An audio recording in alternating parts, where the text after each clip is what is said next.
O Império Gupta nasceu com uma aliança estratégica. Em 320 DC, Chandragupta casou-se com Kumaradevi, uma princesa Lishavi. Este pacto não só uniu duas dinastias poderosas, mas acendeu a centelha de um império que dominaria o norte da Índia durante mais de 2 séculos. Sob a liderança de Samudragupta, conhecido como Napoleão da Índia, o império expandiu-se incansavelmente. Samudragupta foi um guerreiro, mas também poeta e amante das artes. A sua ambição insaciável levou a conquistar mais de 20 reinos, consolidando uma era de riqueza, sabedoria e prosperidade.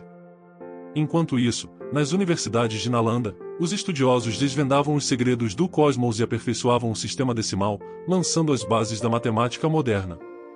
A astronomia, a medicina e a literatura floresceram em todos os cantos do império. Mas, como em qualquer grande civilização, a semente da sua queda já tinha sido plantada. O ano 450 marcou o início do declínio. Skandagupta, um dos últimos grandes imperadores, enfrentou os temidos Hunos brancos, um grupo nômade da Ásia Central. Os Hunos, liderados por Toramana, eram conhecidos pela sua brutalidade e táticas de guerra implacáveis. As crônicas contam como os Guptas conseguiram se defender em uma batalha épica perto do rio Indo, mas a vitória teve um custo devastador. O tesouro imperial estava quase vazio e a administração central começou a vacilar.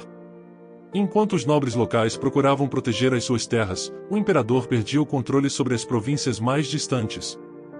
Na década de 480, o sistema administrativo que sustentava o império começou a entrar em colapso.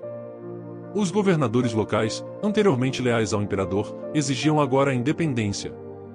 Pequenos reinos surgiram nas regiões periféricas, cada um com as suas ambições.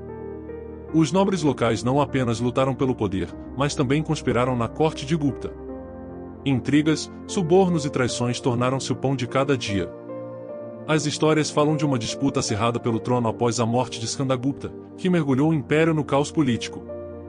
Assim, o ano 500, os Hunos regressaram, esta vez liderados por Mirakula, um líder conhecido por sua crueldade e obsessão por destruir o budismo. Mirakula arrasou cidades, destruiu templos mas acropoblações inteiras. Seu objetivo não era só conquistar, sino borrar qualquer rastro de resistência cultural ou espiritual. A caída de las cidades Gupta mais importantes desmoralizou ao pueblo. Los exércitos imperiais, diezmados mal equipados, não lograram contener o avanço. Los campos las aldeias foram saqueados, é o império, que alguma vez foi a joia de la Índia, estava agora reduzido ao Vale del Ganges. Para o ano 550, o Império Gupta era só uma sombra de seu antigo esplendor.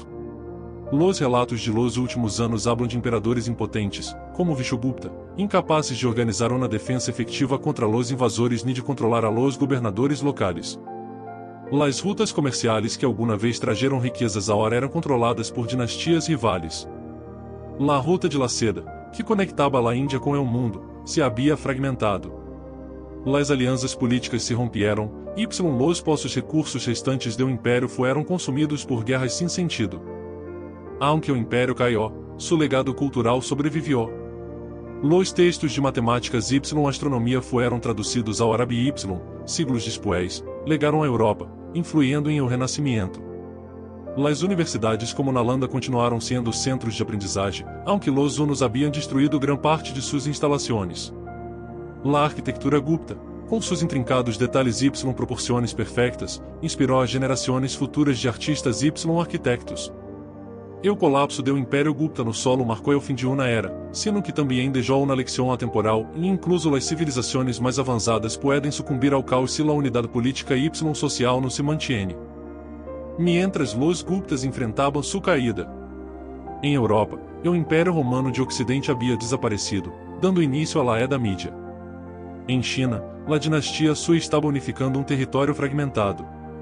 Em Arábia, as tribos nômadas estavam em umbral de um câmbio transcendental com o surgimento do Islã em o século VII. O fim do Império Gupta marcou um momento crucial em la história mundial, um recordatório de como os eventos locais podem ressonar em o cenário global.